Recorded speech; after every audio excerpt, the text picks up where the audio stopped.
বাবা এত নড়লে তো আমি হ্যাঁ মানে কোনো রকম কোনো কিছুই করে নিতে। তার আমরা লেবু পুড়োচ্ছি, চুরি করছি না।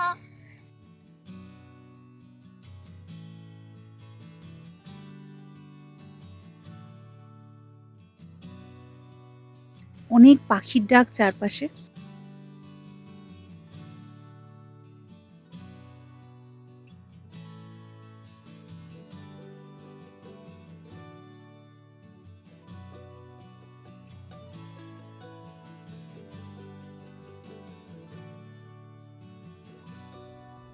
উত্তরবঙ্গের শিটং এবং কমলালেবুর বাগানের কথা অনেকেই জানেন। আমরা ঘুরে এলাম শিটংয়ের এক স্বল্প চেনা পাহাড়ি গ্রাম লামাগাঁও থেকে। প্রথম পর্বের এই ভিডিওতে বলবো কিভাবে যাবেন, কি দেখবেন, খরচ কত, সব কিছু দেখাবো। কমলালেবুর বাগানও। সম্পূর্ণ ভিডিওটি দেখুন ছবির মতন সুন্দর লামাগাঁওকে ভালো করে চেনার জন্য।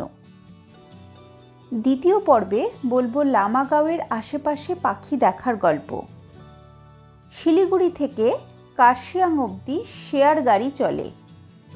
কার্শিয়াং থেকে রিজার্ভ গাড়িতে আসা যায় লামাগাঁও, অথবা একেবারে রিজার্ভ গাড়িতেও আসা যায়। সিজন অনুযায়ী এই গাড়ির ভাড়া ওঠানামা করে। ছোট গাড়ি হলে শিলিগুড়ি থেকে 2500 থেকে 2800 এবং বড় গাড়ি হলে 3200 থেকে 3500 টাকার মধ্যে সাধারণত হয়। লামাগাঁওতে ছিলাম লামা হোমস্টেতে। বুকিংয়ের উপায় ও ভাড়া ভিডিওর ডেসক্রিপশানে দেওয়া আছে।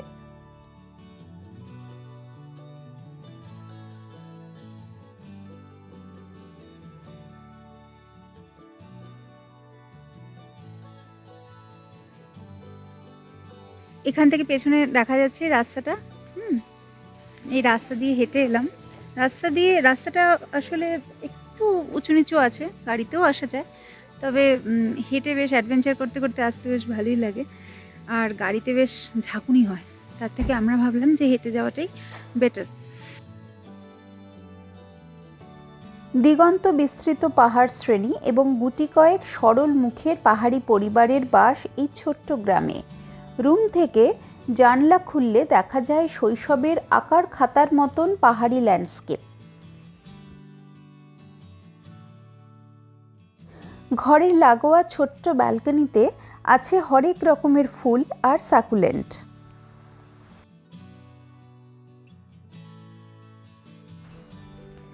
ঘরোয়া রান্নায় দুপুরের ভোজন সম্পূর্ণ করে গেলাম লোকাল সাইট সিইং করতে। আমাদের সাথে গাড়ি ছিল, অন্যথায় হোমস্টে থেকেও গাড়ি ভাড়া করে ঘোরা যায়।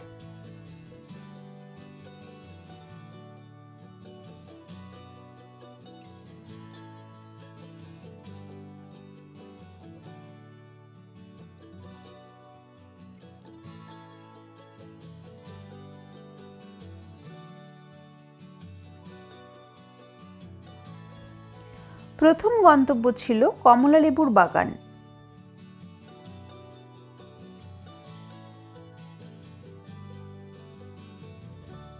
आपका ही है ये पूरा गार्डन? अच्छा, तो आप ये इतना ये ऑरेंज मतलब गिर के वो खराब हो जाता है, तो उन लोगों का मतलब उठा क्यों नहीं लेती इतना? तो फिर ये सारे जो संतरा है ना, अब मार्केट में कब ले जाते हैं? अभी तो बहुत सारे से नीचे में गिरा हुआ है, तो वो नहीं लेके जाते हैं। শিটংয়ে কমলালেবুর বাগান তো ভীষণ পপুলার একটা জিনিস। বিশাল বড় কমলালেবুর বাগান, তো সবাই ভীষণ খুশি হয়েছে। আর সব থেকে বড় বিষয় হচ্ছে যে যাদের বাগান তারা বলেছেন আর কি আপনারা মাটিতে যেগুলো পড়ে আছে সেগুলো তুলে নিতে পারেন। তো আমার বন্ধুরা আর কি প্রচুর কমলালেবু সংগ্রহ করেছে ওরা।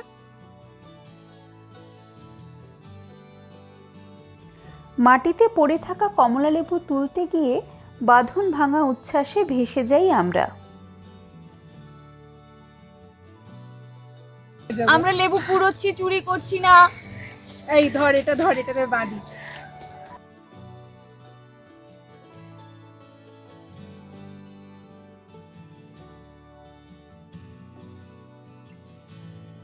কোরানোর মধ্যে একটা মজা আছে, সেই জিনিসটা না খাওয়ার মধ্যে নেই।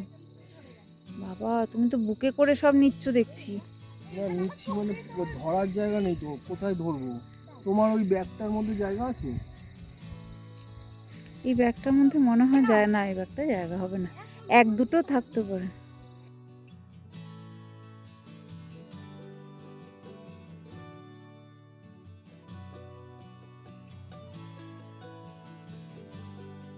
এত খুলছিস রে, এত কমলা লেবু কে খাবে?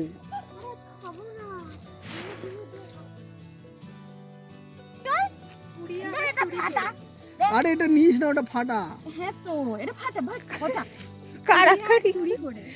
আর আরও একটা জিনিস হচ্ছে, অনেক সময় দেখা যায় যে কলকাতার লোকেরা যখন আসে তখন আর কি এইসব কমলালেবু দেখে বা এই যে ফ্রেশ ফ্রুট বা এই বাগান টাগান ইত্যাদি এগুলো দেখে তারা খুব খুশি হয়।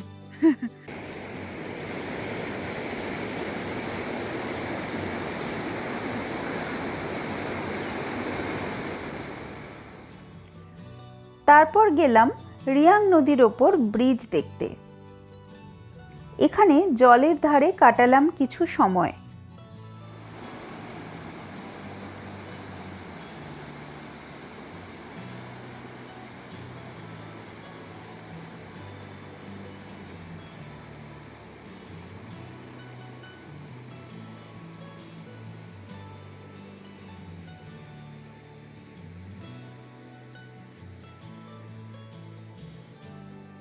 নদীর জলের শব্দ আর আশেপাশের শান্ত প্রকৃতি এত আকর্ষণীয় যে বহুক্ষণ একমনে বসে কাটিয়ে দেওয়া যায়।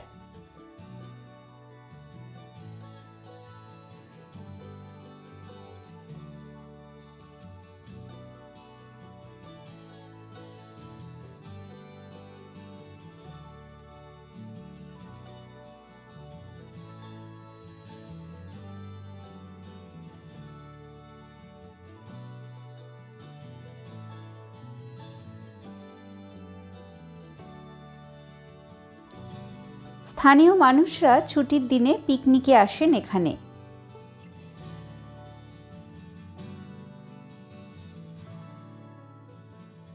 জলের ধারে ছবি তুলে একটু সময় কাটিয়ে গেলাম এখানে।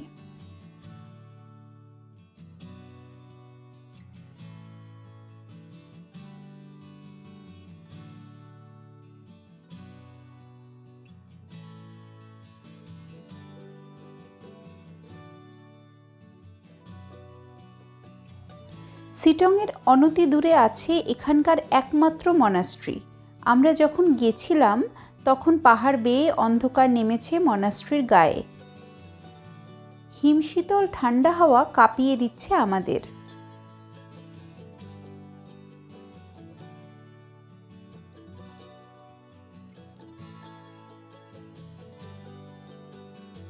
কার্শিয়াং হয়ে লামাগাঁও আসার সময় পথেই ঘুরে নিয়েছিলাম ভুতুড়ে জঙ্গল হিসেবে পরিচিত ডাউ হিল।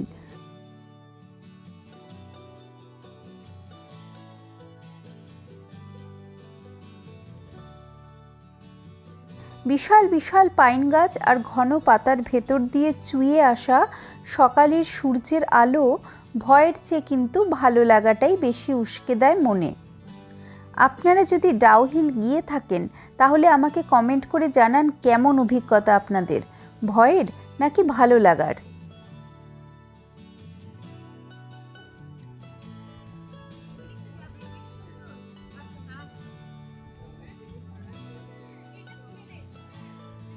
শিবকুমার রায় রোড।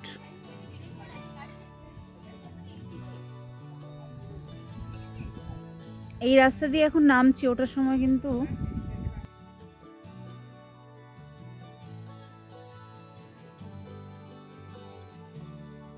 ডাউ হিলে আছে একটি দারুণ সুন্দর বিখ্যাত শিক্ষা প্রতিষ্ঠান। গেটের বাইরে থেকে তাও ঘুরে নিলাম আমরা।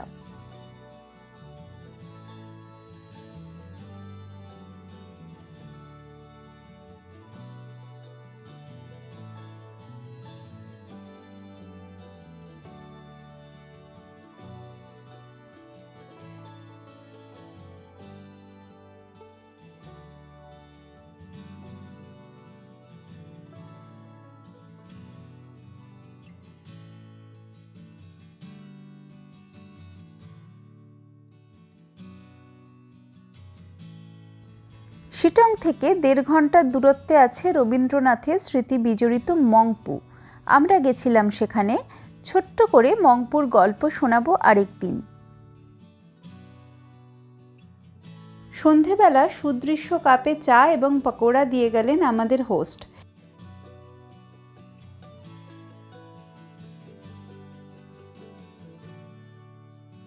এদের আতিথেয়তা প্রশ্নাতীত, খুব আন্তরিক লাগলো এদের ব্যবহার।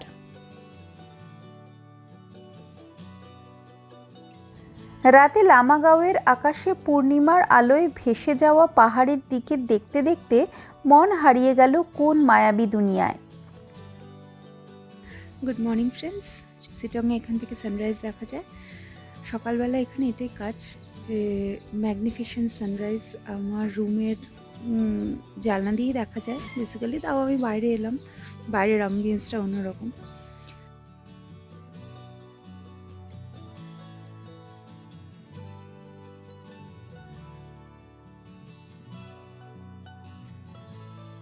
পরদিন ভোরে দেখলাম শিটংয়ের সূর্যোদয়।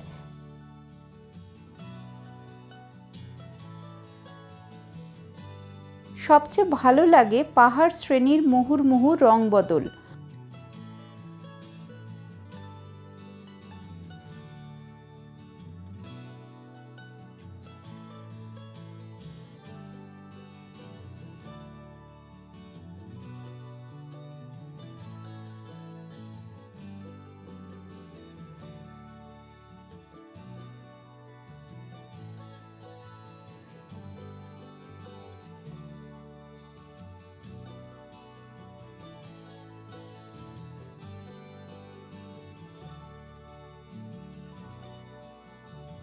এই সামনের সুন্দর পাহাড়, মানে ছবির মতো, যেরকম ছোটবেলা আমরা ছবি আঁকতে শিখতাম। প্রথমে পাহাড়, তারপর দিগন্ত রেখায় সকালবেলা যখন সূর্য উঠলো তখন সেই লাল, হলুদ, কমলা, নীল এই রঙগুলো মিশিয়ে একটা জল রং করতে শেখানো হতো ছোটবেলা। সেই রকম লাগছিল, মানে একদম ছবির মতো লাগছে সবটা।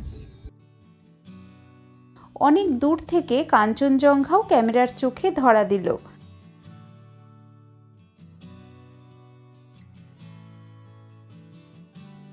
আর ধরা দিল আমাদের প্রিয় জায়গা চটকপুর। পাহাড়ি গ্রাম চটকপুর ও তার পাখি দেখা নিয়ে 2টি আলাদা ভিডিও বানিয়েছি। ডেসক্রিপশনে রয়েছে তার লিংক।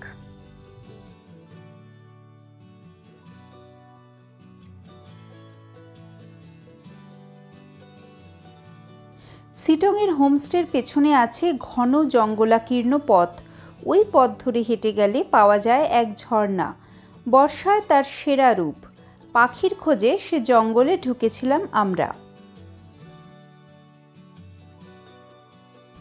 পরদিন শুধুই পাখি দেখব আর কথা বলবো এই ছোট্ট গ্রামের মহিলা হোমস্টে ওনারের সাথে।